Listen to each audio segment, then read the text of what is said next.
नमस्कार दोस्तों।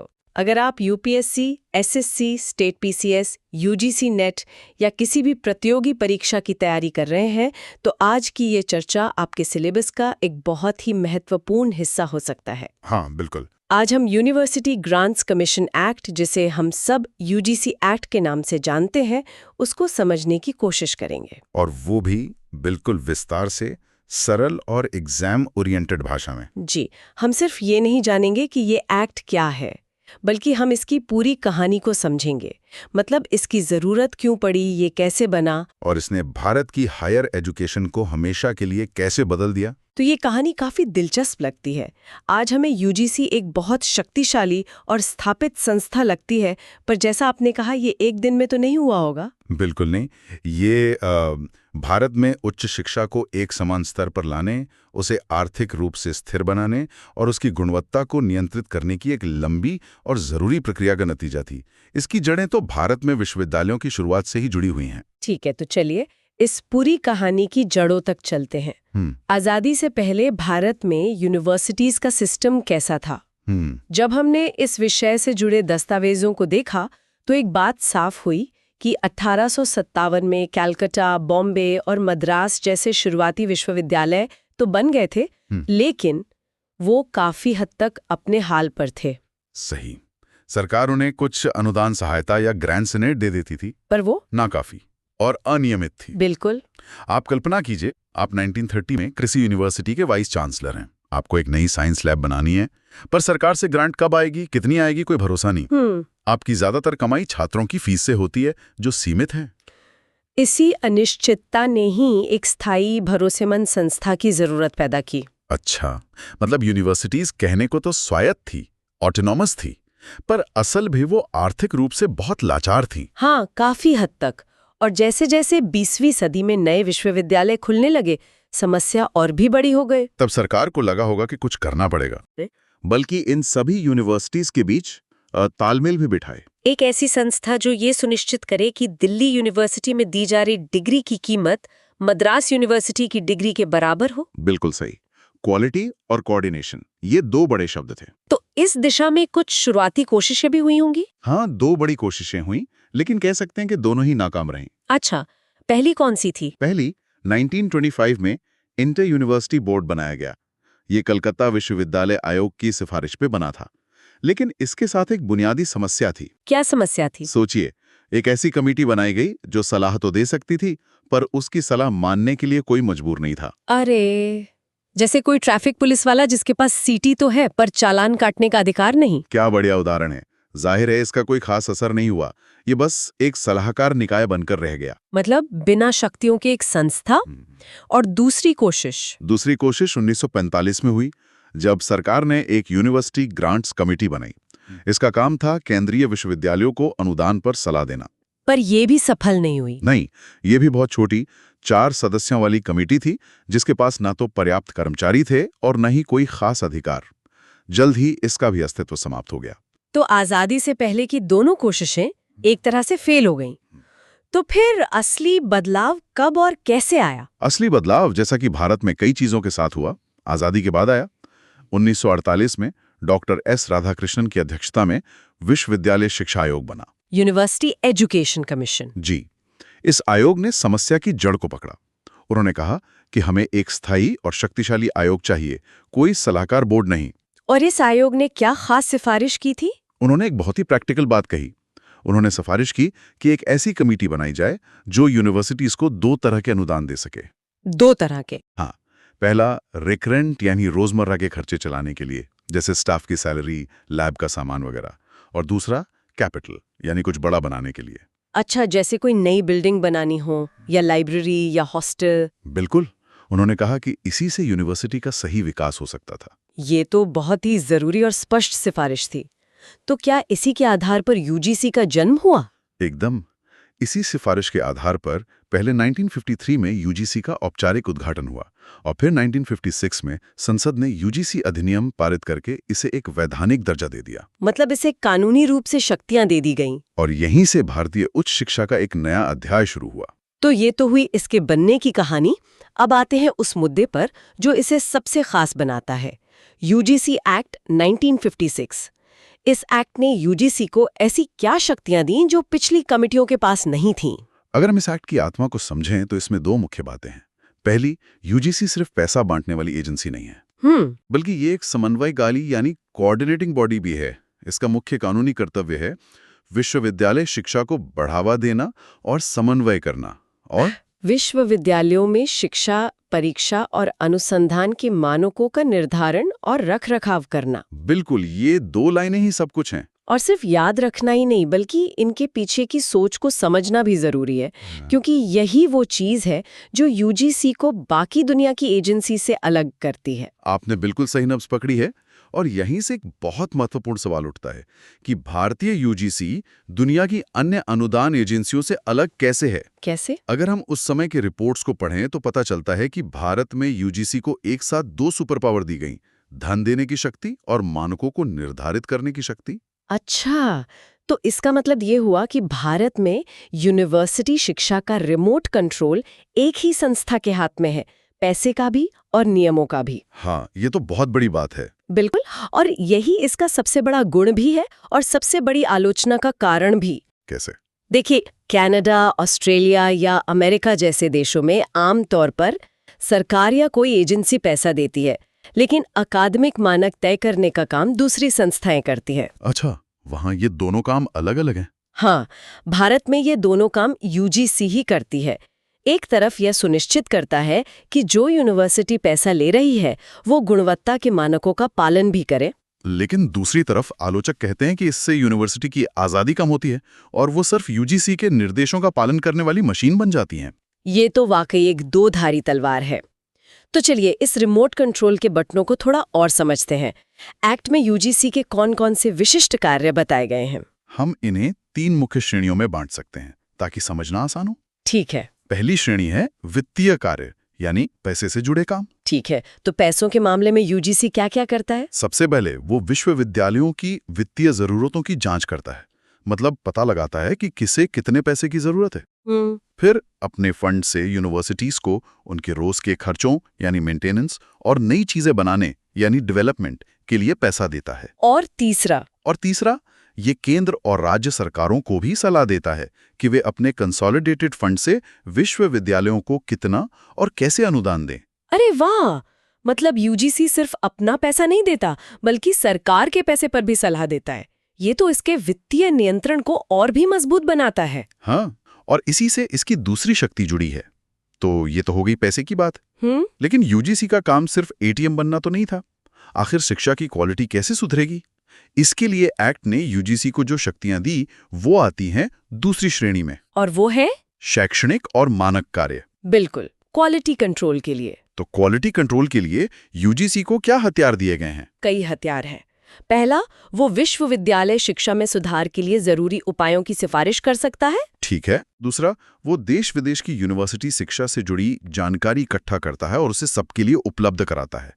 लेकिन सबसे बड़ा हथियार है जानकारी मांगने की शक्ति। जानकारी मांगने की शक्ति, इसका क्या मतलब हुआ? इसका मतलब है कि यूजीसी किसी भी विश्वविद्यालय से उसकी वित्तीय स्थिति, उसके पढ़ाने के तरीके, उसके नियमों और परीक्षाओं के स्तर के बारे में कोई भी जानकारी मांग सकता है। ये एक तरह की ऑडिट पावर हो गई। एकदम। अगर आपको पता ही नहीं होगा कि अंदर क्या चल रहा है तो आप मानक कैसे तय करेंगे? ये तो सच में एक बड़ी शक्ति है। मतलब कोई भी यूनिवर्सिटी यूजीसी से कुछ छिपा नहीं सकते। और तीसरी श्रेणी क्या है? तीसरी श्रेणी है सलाहकार और अन्य कार्य। इसमें यूजीसी एक एडवाइजर की भूमिका निभाता है। जैसे अगर सरकार कोई नई यूनिवर्सिटी खोलना चाहे तो वो यूजीसी से सलाह ले सकती है, या केंद्र या राज्य सरकार उच्च शिक्षा से जुड़ा कोई भी सवाल यूजीसी को भेज सकती है और उस पर सलाह मांग सकती है। ये तो सब बहुत व्यापक कार्य हैं। ये सभी आपस में जुड़े कैसे हैं? मतलब यूजीसी अपनी सिफारिशों को लागू कैसे करवाता है? तो यहीं पर उसकी दोहरी शक्ति काम आती है। पैसे वाली? हाँ, अनुदान को नियंत्रित करके यूजीसी मानकों पर अपनी सिफारिशों को लागू करवा सकता है। अच्छा। अगर कोई विश्वविद्यालय मानकों का पालन नहीं करता, नए कोर्स शुरू करने के लिए नियम नहीं मानता या मांगी गई जानकारी नहीं देता, तो यूजीसी उसकी ग्रांट रोक सकता है। मतलब पैसे की शक्ति का इस्तेमाल गुणवत्ता सुनिश्चित करने के लिए किया जाता है। बिल्कुल। शक्ति और जिम्मेदारी का ये मेल इसे अद्वितीय बनाता है। अच्छा, तो ये है इसकी कार्यप्रणाली का मूल तंत्र। हमने अनुदान या ग्रांट शब्द का इतनी बार इस्तेमाल किया है, तो क्या ये भी पता चलता है कि यूजीसी किस किस तरह के अनुदान देता है? परीक्षाओं में इस तरह के वर्गीकरण पर सवाल आ सकते हैं। हाँ, मोटे तौर पर यूजीसी 4 मुख्य प्रकार के अनुदान देता है और हर एक का अपना एक खास मकसद है। चलिए एक एक करके समझते हैं। पहला कौन सा है? पहला है रखरखाव अनुदान, यानी मेंटेनेंस ग्रांट्स। जैसा कि नाम से ही जाहिर है। हाँ, ये यूनिवर्सिटी के रोजमर्रा के अनिवार्य खर्चों के लिए है, जैसे स्टाफ की सैलरी, बिजली पानी का बिल, बेसिक जरूरी सामान। ये यूनिवर्सिटी को चालू रखने के लिए जरूरी हैं। ठीक है, ये तो समझ आ गया। दूसरा है विकास अनुदान, यानी डेवलपमेंट ग्रांट्स।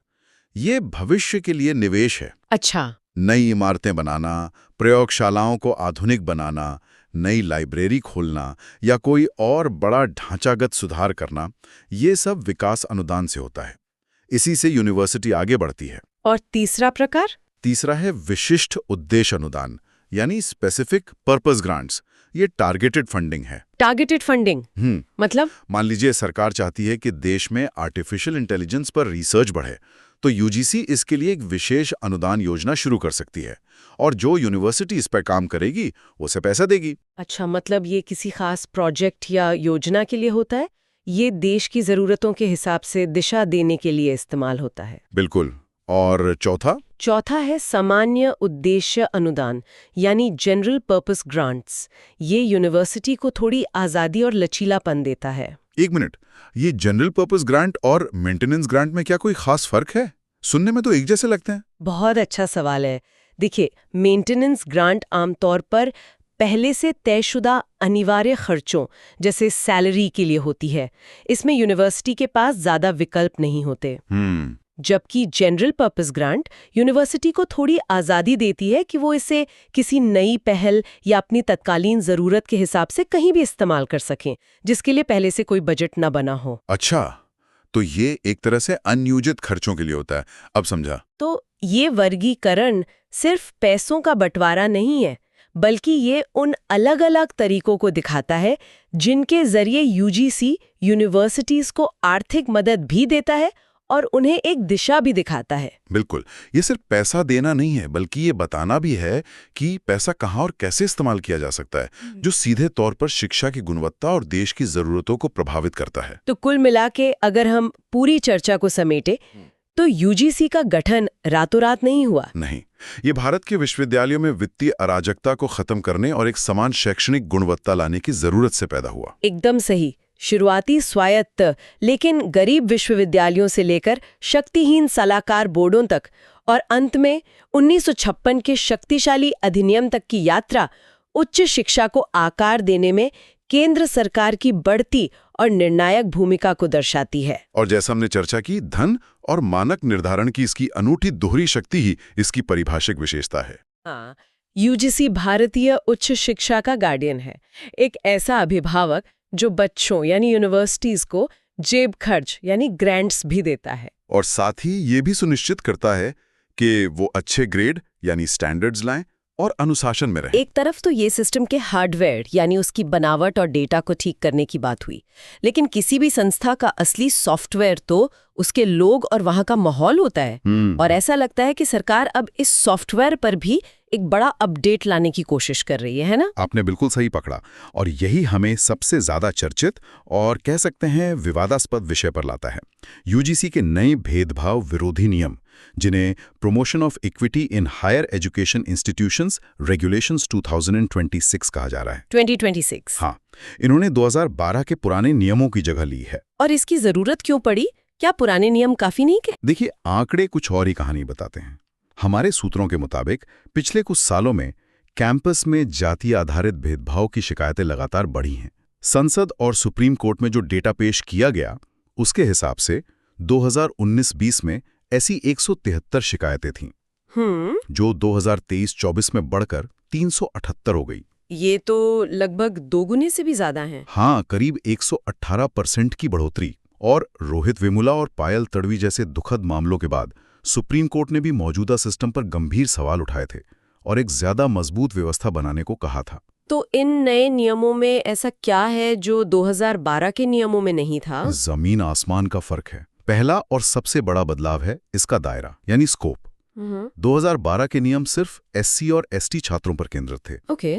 2026 के नए नियमों में ओबीसी, महिला, विकलांग व्यक्ति, पीडब्ल्यूडी, लैंगिक अल्पसंख्यक यानी जेंडर माइनॉरिटीज और यहां तक कि फैकल्टी और स्टाफ सबको शामिल किया गया। मतलब सुरक्षा का दायरा बहुत ज्यादा बढ़ा दिया गया है। बहुत ज्यादा। और क्या बदला है? दूसरा, भेदभाव शब्द को पहली बार साफ साफ डिफाइन किया गया है। इसमें सिर्फ सीधे तौर पर किया गया बुरा बर्ताव ही नहीं बल्कि अप्रत्यक्ष व्यवहार भी शामिल है, जैसे किसी को जानबूझकर किसी अवसर से बाहर रखना। अच्छा। लेकिन शायद सबसे बड़ा बदलाव संस्थागत ढांचे में है। पहले सिर्फ एक एंटी डिस्क्रिमिनेशन ऑफिसर होता था, अब हर संस्थान में एक पूरी मशीनरी बनाने की बात है। एक पूरी मशीनरी जैसे एक इक्वल अपॉर्चुनिटी सेंटर होगा जो पॉलिसी बनाएगा। शिकायतों की जांच के लिए एक इक्विटी कमेटी होगी जिसमें एससी, एसटी, ओबीसी, महिला और पीडब्ल्यूडी समुदायों का प्रतिनिधित्व अनिवार्य होगा। एक मिनट, ये इक्विटी स्क्वाड वाली बात थोड़ी अजीब नहीं है? कहीं इसका मतलब कैंपस में एक तरह की नैतिक पुलिसिंग तो नहीं हो जाएगी जहां हर कोई एक दूसरे पर शक कर रहा हो? मुझे इसमें एकेडमिक माहौल के लिए थोड़ा खतरा नजर आता है। ये चिंता बिल्कुल वाजिब है और इस पे काफी बहस भी हो रही है। नियमों के मुताबिक इन इक्विटी स्क्वाड्स और इक्विटी एम्बेसडर्स का काम कैंपस में संवेदनशील जगहों की निगरानी करना होगा, जैसे हॉस्टल या कैंटीन। मकसद तो अच्छा है, लेकिन जैसा आपने कहा, इसके गलत इस्तेमाल की आशंका से इनकार नहीं किया जा सकता। और एक 24/7 हेल्पलाइन की भी बात है। ये सुनने में तो बहुत अच्छा है, लेकिन क्या सिर्फ एक और हेल्पलाइन बनाने से जमीनी हकीकत बदल जाएगी? देखिए, इस बार जो अलग है वो है समय सीमा और सजा का डर। क्या मतलब? शिकायत मिलने के 24 घंटे के अंदर कमेटी को बैठक करनी होगी, 15 वर्किंग डेज में रिपोर्ट देनी होगी और संस्थान को 7 दिन के अंदर एक्शन लेना होगा। और अगर ना ले तो? अगर संस्थान इन नियमों को फॉलो नहीं करता तो यूजीसी उसकी फंडिंग रोक सकती है, डिग्री देने की मान्यता रद्द कर सकती है और यहां तक कि उसे अपनी लिस्ट से ही हटा सकती है। तो ये नियम बहुत ज्यादा सख्त है। जाहिर है इनका विरोध भी हो रहा होगा। जी। क्या है मुख्य चिंताएं? विरोध की मुख्य रूप से 3 वजह हैं। पहली और सबसे बड़ी चिंता है झूठी और दुर्भावनापूर्ण शिकायतों के दुरुपयोग का डर। अच्छा। 2012 के नियमों की तरह ही इन नए नियमों में भी ऐसी झूठी शिकायतें करने वालों के लिए किसी सजा का प्रावधान नहीं है। आलोचकों का कहना है कि इसका इस्तेमाल किसी के प्रतिष्ठा को नुकसान पहुंचाने या व्यक्तिगत दुश्मनी निकालने के लिए किया जा सकता है। और दूसरी चिंता? दूसरी चिंता इक्विटी कमेटी की बनावट को लेकर है। जैसा मैंने बताया, इसमें एससी, एसटी, ओबीसी, महिला और पीडब्ल्यूडी समुदायों के सदस्यों का होना अनिवार्य है, लेकिन इसमें सामान्य या अनारक्षित वर्ग के प्रतिनिधित्व का कोई जिक्र नहीं है। तो कुछ लोगों का मानना है कि यह अपने आप में समानता के सिद्धांत के खिलाफ है। सही। मुझे लगता है एक और बड़ी चिंता अकादमिक जगत से आ रही होगी।